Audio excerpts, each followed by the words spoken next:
Hello students, welcome তোমাদের TBR একাডেমিতে। আমি তোমাদের সৌপম স্যার। তো তোমাদের জন্য নিয়ে চলে এসেছি আপকামিং যে তোমাদের এএনএম জিএনএম রয়েছে তার জন্য কিন্তু একটা প্র্যাকটিস সেট। তো অলরেডি আমরা অনেকগুলো প্র্যাকটিস সেট কিন্তু করে ফেলেছি, যেখানে কিন্তু আমরা অনেক ইম্পর্টেন্ট কোয়েশ্চেন নিয়ে কিন্তু ডিসকাশন করেছি। সেখানে কিন্তু প্রত্যেকটা তোমাদের যে টপিকগুলো রয়েছে বা তোমাদের যে প্রত্যেকটা সিলেবাস রয়েছে সেই সিলেবাসের কিন্তু প্রত্যেকটা টপিক নিয়ে আমরা সেখানে ডিসকাশন করেছি এবং তার ব্যাপারে কিন্তু আমরা এমসিকিউ আলোচনা করেছি।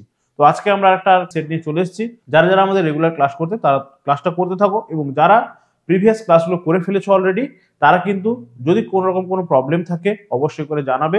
আমাদের টেলিগ্রাম চ্যানেল রয়েছে, টেলিগ্রাম চ্যানেলে জয়েন হয়ে তোমরা কিন্তু আমাদের সঙ্গে কন্ট্যাক্ট করতে পারো। কোনো রকম কোনো প্রবলেম হলে আমরা কিন্তু সেটা সলভ করে দেওয়ার চেষ্টা করব। এছাড়াও কিন্তু আমাদের হোয়াটসঅ্যাপ চ্যানেল রয়েছে, সেখানে তোমরা জয়েন হয়ে থাকতে পারো। লিঙ্কটা তোমরা ডেসক্রিপশন বক্সেই পেয়ে যাবে। সেখান থেকে কিন্তু তোমরা ইম্পর্টেন্ট লিঙ্কসগুলো, ক্লাসের লিঙ্কসগুলো এগুলো কিন্তু পেয়ে যাবে। তো চলো আজকে আমরা ক্লাসটা স্টার্ট করব। মিসলেনিয়াস এমসিকিউজ রয়েছে এখানে তোমাদের। তো চলো দেখে নেই কোয়েশ্চেনগুলো কি কি রয়েছে। কোয়েশ্চেনটা বলেছে তোমাদের, দেখো স্লিপ মুভমেন্ট দেখা যায়। তাহলে স্লিপ মুভমেন্ট দেখা যায় কোন কোন উদ্ভিদে, এখানে কিন্তু অপশনস গুলো তোমাদের দিয়েছে, সেটা কিন্তু আমাদেরকে দেখে নিতে হবে কোনটা হচ্ছে আমাদের রাইট অ্যান্সার। তো তার আগে জেনে নিতে হবে যে স্লিপ মুভমেন্টটা কি। তাহলে স্লিপ মুভমেন্ট কি ধরনের মুভমেন্ট, আমরা কিন্তু যে প্ল্যান্টের মুভমেন্ট গুলো বা চলনগুলো আমরা যেগুলোকে বলি সেগুলো নিয়ে কিন্তু আমরা জানি কি কি ধরনের চলন রয়েছে বা সেখানে কি কি ধরনের উদ্ভিদের বা প্ল্যান্টের ক্ষেত্রে কি কি চেঞ্জেস গুলো হচ্ছে সেগুলো কিন্তু আমরা জানি। তাহলে স্লিপ মুভমেন্টটা কি? স্লিপ মুভমেন্টটা হচ্ছে এক ধরনের ন্যাস্টিক চলন। ঠিক আছে, স্লিপ মুভমেন্টটা হচ্ছে এক ধরনের ন্যাস্টিক চলন। তাহলে স্লিপ মুভমেন্ট হচ্ছে কি, দেখবে তোমরা তেঁতুল গাছের পাতা বা এই ধরনের যেগুলো কিছু কিছু উদ্ভিদ রয়েছে তাদের দেখবে সন্ধ্যাবেলা হলে তাদের কিন্তু পাতাগুলো বন্ধ হয়ে যাচ্ছে। বা সূর্যমুখী উদ্ভিদ দেখবে, সূর্যমুখী যে ফুল রয়েছে তার কিন্তু সন্ধ্যাবেলা হলে কিন্তু ফুলটা বন্ধ হয়ে যাচ্ছে। আবার দিনের আলো ফুটলে বা হচ্ছে সূর্য উঠলে তার কিন্তু পাতাগুলো খুলছে বা ফুলের পাপড়িগুলো কিন্তু খুলছে। এই ধরনের যে মুভমেন্ট গুলো এটাকেই বলা হচ্ছে স্লিপ মুভমেন্ট। তাহলে আমরা যেমন রাত্রেবেলা ঘুমিয়ে পড়ছি, তো উদ্ভিদরাও কি হচ্ছে, তাদের কিন্তু তারাও যেন রাত্রেবেলা সেভাবে ঘুমিয়ে পড়ছে। তো সেই জন্য এইটাকে বলা হচ্ছে স্লিপ মুভমেন্ট। তো স্লিপের সঙ্গে এটাকে তুলনা করা হচ্ছে। তাহলে অপশনগুলো আমরা দেখে নেবো কি কি রয়েছে। দেখো অক্সালিস রয়েছে, অ্যাকাসিয়া রয়েছে, মার্সেলিয়া রয়েছে, আর রয়েছে সবকটি। তাহলে এখানে আমাদের অ্যান্সারটা কি হবে, কোন উদ্ভিদে স্লিপ মুভমেন্ট দেখা যাচ্ছে? এখানে আমাদের রাইট অ্যান্সারটা হয়ে যাচ্ছে অপশন ডি, তার মানে সবকটি। এই যে আমাদের অপশনস গুলো দেওয়া রয়েছে, অপশনস গুলো যেগুলো দেওয়া রয়েছে, দেখো এই যে ফার্স্ট দেওয়া রয়েছে অক্সালিস। এই অক্সালিস হচ্ছে কি, অক্সালিসটা দেখবে অনেকে ইনডোর প্ল্যান্ট রয়েছে, অনেকের বাড়িতে এই অক্সালিস পার্পল কালারের একটা প্ল্যান্ট হয়, দেখতে অনেকটা ওই বাটারফ্লাইয়ের মতো হয়। ঠিক আছে, বাটারফ্লাই প্ল্যান্টও বলা হয়, পার্পল কালারের ওর লিফ গুলো হয়। ঠিক আছে, অক্সালিস। আচ্ছা, নেক্সট হচ্ছে গিয়ে অ্যাকাসিয়া। অ্যাকাসিয়া ট্রির কথা তোমরা জানো। ঠিক আছে, এটা হচ্ছে অ্যাকাসিয়া ট্রির কথাই বলা হচ্ছে। এই অ্যাকাসিয়া ট্রি এখানে হচ্ছে, তার কিন্তু স্লিপ মুভমেন্ট দেখা যাচ্ছে। মার্সেলিয়া, মার্সেলিয়া হচ্ছে গিয়ে ওই এক ধরনের উইড হয়। ঠিক আছে, মার্সেলিয়া হচ্ছে এক ধরনের উইড হয়, আগাছা যেটাকে আমরা বলি।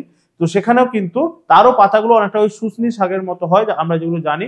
তো এই তিনটে উদ্ভিদেই কিন্তু আমরা স্লিপ মুভমেন্ট দেখতে পাচ্ছি। তার মানে ন্যাস্টিক চলন হচ্ছে, যেটা হচ্ছে আমাদের দিনের বেলা তাদের পাতাগুলো খুলে যাচ্ছে, আবার রাত্রি হলে কিন্তু বন্ধ হয়ে যাচ্ছে, বা রাত্রি হলে তারা ঘুমিয়ে পড়ছে। সেই জন্য এটাকে কিন্তু স্লিপ মুভমেন্টের সঙ্গে তুলনা করা হচ্ছে। চলো তাহলে নেক্সট কোয়েশ্চেন আমরা চলে যাচ্ছি। নেক্সট কোয়েশ্চেন কি রয়েছে আমাদের কাছে,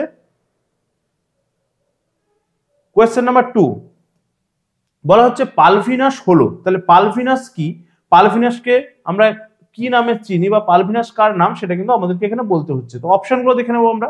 স্ফীত পত্রমূল, আচ্ছা পর্ণকাণ্ড, ঠিক আছে, এটা হচ্ছে আমাদের পর্ণকাণ্ড হবে। ঠিক আছে, পর্ণকাণ্ড, ক্ল্যাডোড নাকি ফাইলোড। তাহলে পালভিনাসটা কি, পালভিনাস হয়ে যাচ্ছে আমাদের, দেখো অপশন এ যেটা রয়েছে স্ফীত পত্রমূল। স্ফীত পত্রমূল আমরা জানি যে পাতার যে অংশটা কি হচ্ছে না কাণ্ডের সঙ্গে লেগে থাকছে। ঠিক আছে, পাতার যে অংশটা কাণ্ডের সঙ্গে লেগে থাকছে সেই অংশটাকে আমরা বলছি পত্রমূল। তোমরা ভালো করে খেয়াল করলে দেখবে ওই পত্রমূলের জায়গাটা কিন্তু একটু ফোলা থাকে। ঠিক আছে, মানে পাতার যেই অংশটা একদম কাণ্ডের সঙ্গে লেগে থাকছে সেই অংশটা হচ্ছে কি দেখবে একটু ফোলা থাকে, সেই জায়গাটাকেই বলা হচ্ছে পত্রমূল। তাহলে সেই স্ফীত পত্রমূলকে আমরা বলছি পালভিনাস। ঠিক আছে, স্ফীত পত্রমূলকেই আমরা বলছি পালভিনাস। চলো নেক্সট কোয়েশ্চেন আমরা চলে যাব। নেক্সট কোয়েশ্চেন কি রয়েছে আমাদের কাছে, কোয়েশ্চেন নাম্বার 3 দেখো বলছে রিওট্যাকটিক চলনের ক্ষেত্রে উদ্দীপক হলো। তাহলে এই যে ট্যাকটিক চলন বা মুভমেন্ট, আমরা একটু আগেই বলছিলাম মুভমেন্ট, তাহলে প্ল্যান্টের কিন্তু ডিফারেন্ট কাইন্ডস অফ মুভমেন্ট আমরা কিন্তু দেখতে পাই। ঠিক আছে, সেখানে তোমাদের রয়েছে ট্রপিক রয়েছে, ট্যাকটিক রয়েছে, ন্যাস্টিক রয়েছে। তো এখানে দেখো প্রত্যেকটা যে আমাদের মুভমেন্ট বা চলন হচ্ছে তার জন্য কিন্তু বিশেষ কিছু কিছু উদ্দীপক রয়েছে, ঠিক আছে? উদ্দীপকের প্রভাবেই কিন্তু উদ্ভিদের চলনটা ঘটছে, ঠিক আছে? তাহলে এখানে বলা হচ্ছে যে রিওট্যাকটিক চলন, ট্যাকটিক চলনের একটা পার্ট বলতে পারো। তাহলে রিওট্যাকটিক চলনের ক্ষেত্রে উদ্দীপকটা এখানে কে উদ্দীপক হিসেবে কাজ করছে? অপশনগুলো আমরা দেখে নেব। আলো রয়েছে, জলের স্রোত রয়েছে, তড়িৎ রয়েছে, আর হচ্ছে ম্যালিক অ্যাসিড রয়েছে। তাহলে রিওট্যাকটিক যখন হয়ে যাচ্ছে তাহলে রাইট অ্যান্সারটা আমাদের কি হয়ে যাবে? Option B. রিওট্যাকটিকের ক্ষেত্রে রাইট অ্যান্সারটা হয়ে যাচ্ছে অপশন বি। তার মানে হচ্ছে জলের স্রোতের প্রভাবে যখন উদ্ভিদের চলন ঘটছে সেটাকে আমরা বলছি কি রিওট্যাকটিক চলন। তোমরা জানো আলোর প্রভাবে হলে আমরা কি বলি? ফটোট্যাকটিক, কারণ ফটো ব্যাপারটা বা ফটো ওয়াটা লাইটের সঙ্গে রিলেটেড। তাহলে ফটোট্যাকটিক যখন হয়ে যাচ্ছে তখন কিন্তু আলোর সঙ্গে, ঠিক আছে, রিলেটেড হয়ে যাচ্ছে। তো চলো এখানে আমাদের রাইট অ্যান্সার তাহলে হয়ে গেল জলের স্রোত বা অপশন বি রিওট্যাকটিক চলনের ক্ষেত্রে। নেক্সট কোয়েশ্চেন কি রয়েছে আমরা দেখে নেব। Question number 4।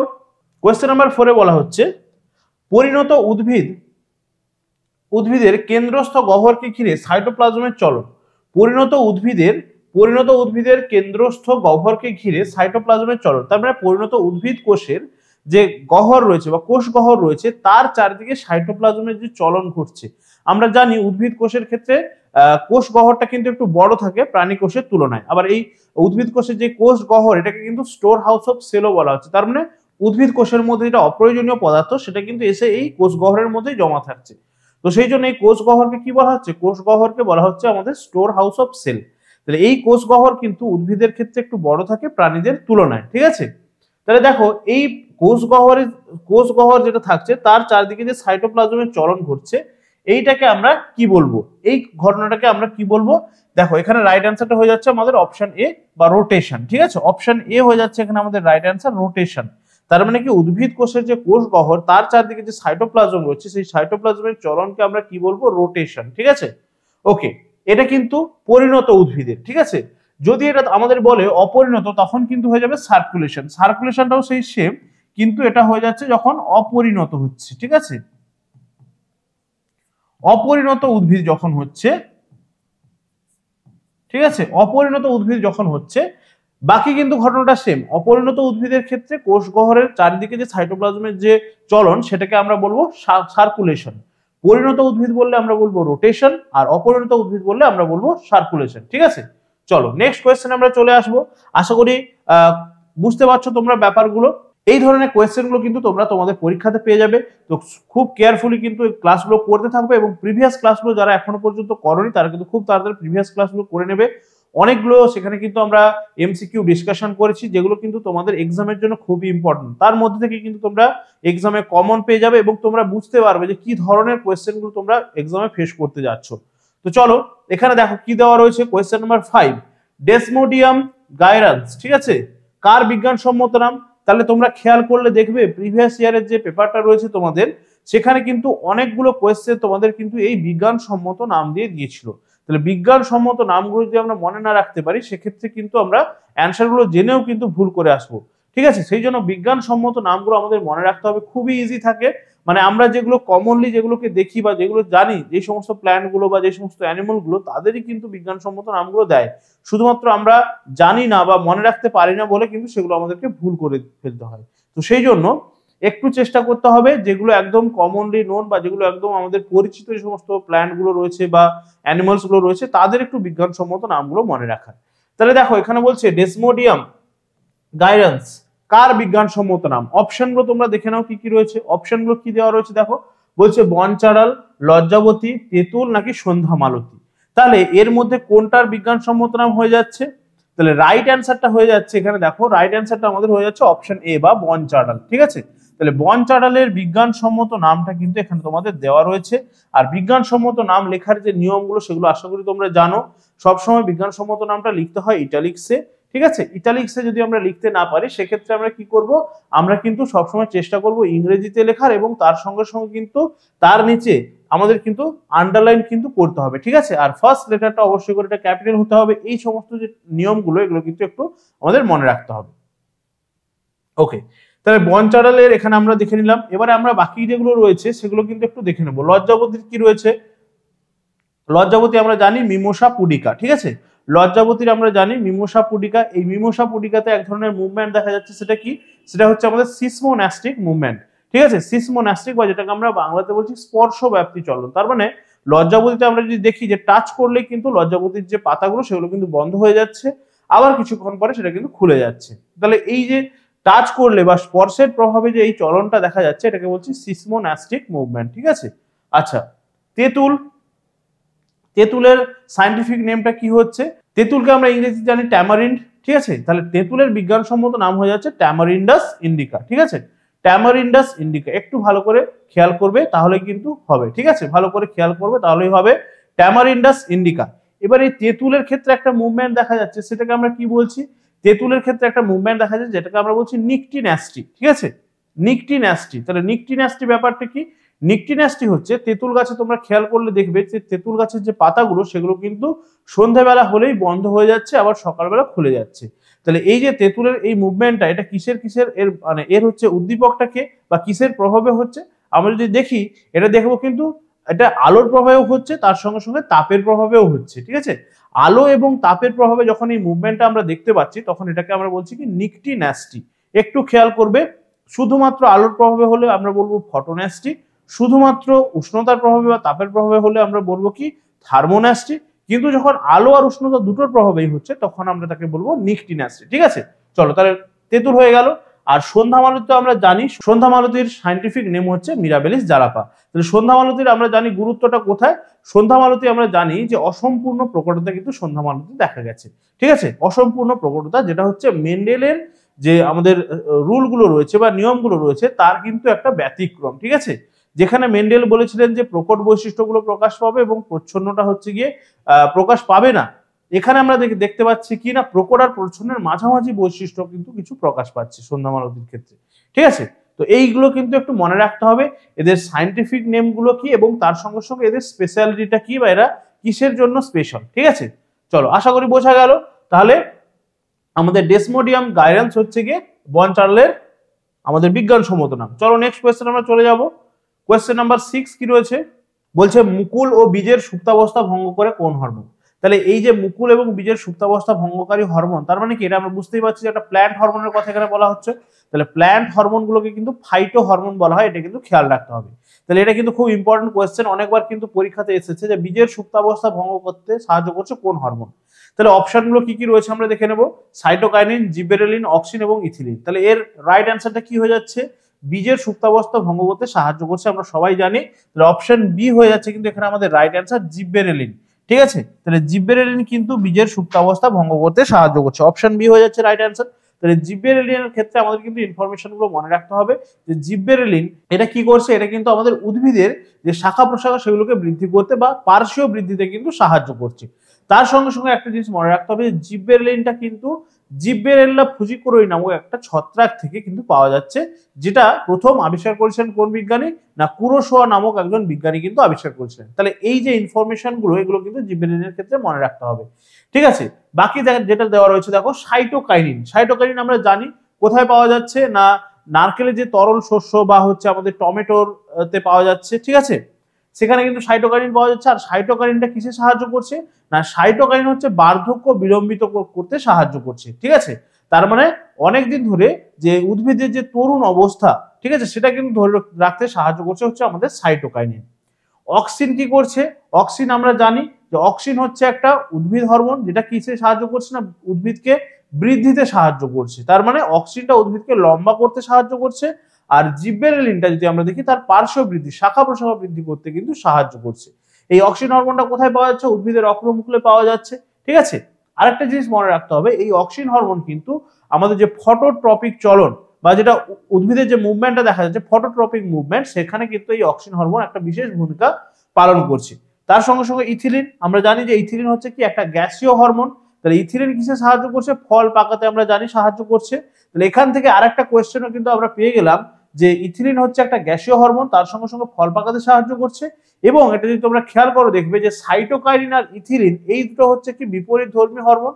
সাইটোকাইনিন আর ইথিলিন এই দুটো হচ্ছে বিপরীতধর্মী। একটা হচ্ছে কি ফল পাকাতে সাহায্য করছে ইথিলিন, মানে কি বার্ধক্যটাকে তাড়াতাড়ি নিয়ে আসছে। পেকে যাওয়া মানে কি, সেটা হচ্ছে বুড়ো হয়ে যাওয়া, তারপরে সেটা নষ্ট হয়ে যাবে।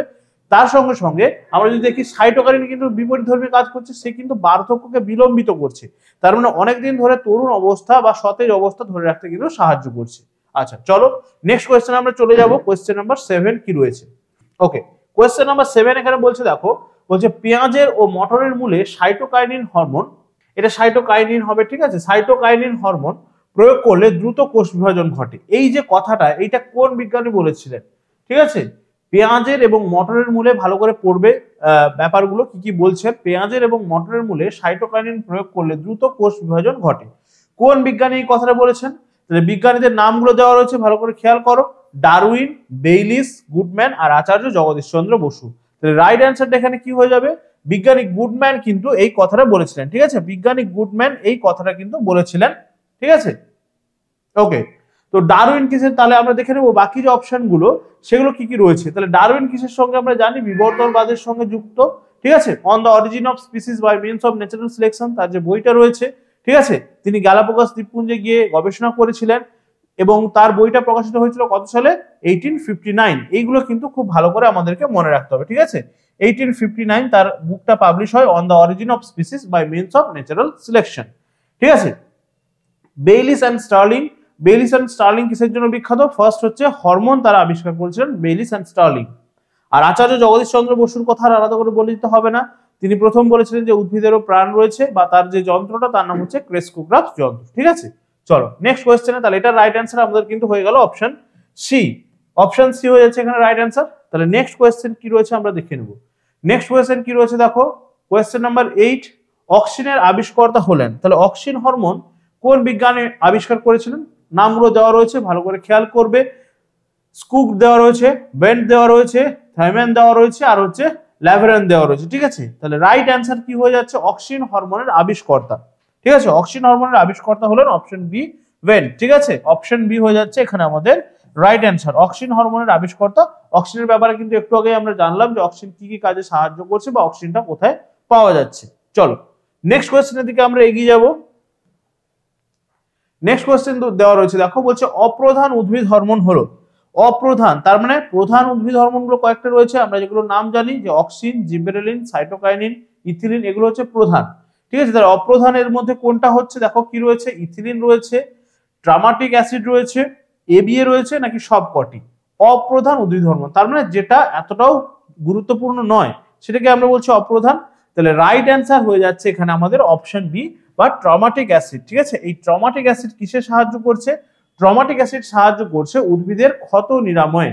ঠিক আছে, উদ্ভিদের কোথাও ক্ষত হয়ে গেল বা কোথাও কেটে গেল, ঠিক আছে, তাহলে সেক্ষেত্রে এই ক্ষত নিরাময়ে সাহায্য করছে হচ্ছে আমাদের ট্রমাটিক অ্যাসিড। তাহলে কাজটা মনে রাখতে হবে আমাদের, উদ্ভিদের ক্ষত নিরাময়ে সাহায্য করছে ট্রমাটিক অ্যাসিড। ওকে, নেক্সট কোয়েশ্চেন কি রয়েছে? প্রকল্পিত উদ্ভিদ হরমোনের উদাহরণ। প্রকল্পিত উদ্ভিদ হরমোনের উদাহরণ, প্রকল্পিত মানে কি? যেগুলো কিন্তু ন্যাচারাল নয়। ঠিক আছে, যেগুলো কিন্তু ন্যাচারাল নয়, যেগুলো হচ্ছে গিয়ে ম্যান মেড, সেগুলোকে আমরা বলছি প্রকল্পিত উদ্ভিদ হরমোন বা ফাইটো হরমোন। ঠিক আছে, ওকে, নামগুলো আমরা দেখে নেব। অপশনগুলো কি কি রয়েছে? ফার্স্ট রয়েছে ফ্লোরিজেন, অপশন বি তে রয়েছে ভার্নালিন, অপশন সি তে রয়েছে ক্যালিন্স, না অপশন ডি সবকটি। তাহলে রাইট অ্যান্সার কি হয়ে যাবে? আমরা জানি যে ফ্লোরিজেন বা ভার্নালিন, ক্যালিন্স এগুলো সবগুলোই কিন্তু প্রকল্পিত উদ্ভিদ হরমোন। ঠিক আছে, এগুলো সবগুলোই কিন্তু প্রকল্পিত উদ্ভিদ হরমোন বা ফাইটো হরমোন। অপশন ডি হয়ে যাচ্ছে এখানে আমাদের, অপশন ডি হয়ে যাচ্ছে কিন্তু এখানে আমাদের রাইট অ্যান্সার। ঠিক আছে, তাহলে এটা হচ্ছে প্রকল্পিত উদ্ভিদ হরমোনের উদাহরণ। নামগুলো কিন্তু ভালো করে মনে রাখতে হবে। ফ্লোরিজেন রয়েছে যেটা হচ্ছে ফুল ফোটাতে সাহায্য করছে, এছাড়া আমাদের ভার্নালিন আর হচ্ছে ক্যালিন্স কিন্তু রয়েছে তার সঙ্গে। চলো কোয়েশ্চেন নাম্বার 11 কি রয়েছে দেখো, বলছে ট্রিপ্টোফ্যান নামক অ্যামাইনো অ্যাসিড থেকে উৎপাদিত উদ্ভিদ হরমোনটি হলো। তাহলে আমরা জানি অ্যামাইনো অ্যাসিড কিছু কিছু রয়েছে। অ্যামাইনো অ্যাসিডটা কি? অ্যামাইনো অ্যাসিড হচ্ছে প্রোটিনের যে একদম ক্ষুদ্রতম অংশ, সেটাকেই আমরা বলছি অ্যামাইনো অ্যাসিড। ঠিক আছে, প্রোটিনের একদম ক্ষুদ্রতম অংশ সেটাকে আমরা বলছি অ্যামাইনো অ্যাসিড। তাহলে অ্যামাইনো অ্যাসিড তার মধ্যে একটা রয়েছে কিন্তু ট্রিপ্টোফ্যান। ঠিক আছে, কিছু এসেনশিয়াল অ্যামাইনো অ্যাসিডের নাম আমরা জানি। তো ট্রিপ্টোফ্যান থেকে কি হচ্ছে না, ট্রিপ্টোফ্যান থেকে উৎপাদিত উদ্ভিদ হরমোনটির নাম আমাদেরকে কিন্তু বলতে হবে। তাহলে রাইট অ্যান্সার কি হয়ে যাবে সেটা কিন্তু আমরা দেখে নেব। অপশনগুলো কি কি রয়েছে দেখো, বলছে ফ্লোরিজেন, কাইনিন, অক্সিন, ইথিলিন। তাহলে রাইট অ্যান্সার এখানে আমাদের কিন্তু হয়ে যাচ্ছে অক্সিন। ঠিক আছে, এই অক্সিন যে হরমোনটা রয়েছে এই হরমোনটা কিন্তু আমাদের কি হচ্ছে না, ট্রিপ্টোফ্যান, এই ট্রিপ্টোফ্যান নামক অ্যামাইনো অ্যাসিড থেকে কিন্তু এটাকে পাওয়া যাচ্ছে। ঠিক আছে, বা এখান থেকে কিন্তু এটাকে তৈরি করা যাচ্ছে। ট্রিপ্টোফ্যান নামক কিন্তু যে অ্যামাইনো অ্যাসিড সেখান থেকে কিন্তু অক্সিন হরমোনটা উৎপাদিত হচ্ছে। তাহলে অপশন সি হয়ে গেল এখানে আমাদের রাইট অ্যান্সার। আজকের সেটের আমাদের last but not list last question কি রয়েছে দেখো, আজকের সেটের আমাদের লাস্ট কোয়েশ্চেন কি রয়েছে, কোয়েশ্চেন নাম্বার 12 বলছে প্রাকৃতিক হরমোন সর্বপ্রথম কোথা থেকে নিষ্কাশিত হয়েছিল। ঠিক আছে, তার মানে প্রাকৃতিক হরমোন বা যে আমরা ফাইটো হরমোনগুলোর কথা বলছি যেগুলো আমাদের ন্যাচারাল, সেইটা প্রথম কোন উদ্ভিদ থেকে পাওয়া গিয়েছিল। ঠিক আছে, প্রথম কোন উদ্ভিদ থেকে পাওয়া গিয়েছিল। তাহলে অপশনগুলো কি রয়েছে, ভুট্টা রয়েছে, ধান রয়েছে, তুলোর ফল রয়েছে, নাকি জিব্বারেল্লা রয়েছে। তাহলে রাইট অ্যান্সার কি হয়ে যাবে, রাইট অ্যান্সার কিন্তু এখানে আমাদের হয়ে যাচ্ছে অপশন এ বা ভুট্টা। ঠিক আছে, ভুট্টার আমাদের সায়েন্টিফিক নেমটা কিন্তু মনে রাখতে হবে, ভুট্টার সায়েন্টিফিক নেমটা কি হচ্ছে না জিয়া মেজ। ঠিক আছে, তাহলে অপশন এ হয়ে যাচ্ছে রাইট অ্যান্সার, অপশন এ হয়ে যাচ্ছে আমাদের এখানে রাইট অ্যান্সার। ধানের আমাদের মনে রাখতে হবে, ঠিক আছে, ধানেরটা আমরা মনে রাখতে পারলে খুবই ভালো, ওরাইজাস স্যাটিভা। ঠিক আছে, ওরাইজাস স্যাটিভা হচ্ছে এর সায়েন্টিফিক নেম, আর আমাদের ভুট্টার ক্ষেত্রে মনে রাখতে হবে জিয়া মেজ। ঠিক আছে, চলো অপশন এ হয়ে যাচ্ছে কিন্তু এখানে আমাদের রাইট অ্যান্সার। তাহলে প্রথম এই যে ভুট্টা থেকে বা জিয়া মেজ থেকে কিন্তু প্রথম ফাইটো হরমোনটা কিন্তু আবিষ্কৃত হয়েছিল বা নিষ্কাশিত হয়েছিল। ঠিক আছে, চলো আজকে আমাদের সেটটা এখানেই কমপ্লিট হচ্ছে। তোমরা কিন্তু এখানে তোমাদের অ্যান্সার কিটা পেয়ে যাচ্ছ, প্রত্যেকটা কোয়েশ্চেনের জন্য এখানে অ্যান্সার গুলো করা রয়েছে। তোমরা সহজে এখান থেকে নিজেরা প্র্যাকটিস করতে পারবে, অ্যান্সার গুলো তোমরা কিন্তু অবশ্যই করে নিজেরা অ্যানালাইজ করতে পারবে তোমাদের নিজেরা প্র্যাকটিস করার পর। তো আজকের সেটটা এখানেই কমপ্লিট হচ্ছে, নেক্সট একটা সেট নিয়ে অবশ্যই আমরা তোমাদের কাছে হাজির হব। তো অবশ্যই করে তোমরা ক্লাসগুলো দেখতে থাকো, এই কোয়েশ্চেনগুলো কিন্তু তোমাদের এক্সাম পয়েন্ট অফ ভিউ থেকে খুবই ইম্পর্টেন্ট। তো যারা যারা আপকামিং এএনএম জিএনএম দিতে যাচ্ছ তোমাদের জন্য কিন্তু খুবই ইম্পর্টেন্ট কোয়েশ্চেনগুলো নিয়ে আমরা আসছি। তো যারা যারা ক্লাসগুলো করছো তোমরা কিন্তু অবশ্যই করে কমেন্টে জানাবে ক্লাসগুলো কেমন লাগছে, এবং অবশ্যই করে তোমাদের যদি কোনো রকম কোনো কনফিউশন থেকে কোনো রকম ডাউট থাকে অবশ্যই করে আমাদের টেলিগ্রাম চ্যানেল রয়েছে, হোয়াটসঅ্যাপ চ্যানেল রয়েছে, ডেসক্রিপশন বক্সে গেলে লিঙ্কটা পেয়ে যাচ্ছ, সেখানে তোমরা জয়েন হবে এবং আমাদের সঙ্গে কিন্তু তোমরা যোগাযোগ করতে পারবে। আমরা কিন্তু তোমাদের এই ডাউটস গুলো ক্লিয়ার করে দেওয়ার চেষ্টা করব। তো আজকে এই পর্যন্তই, নেক্সট ক্লাসে তোমাদের সঙ্গে দেখা হচ্ছে। সবাই ভালো থাকবে, পড়াশোনা করতে থাকো, টাটা, থ্যাংক ইউ।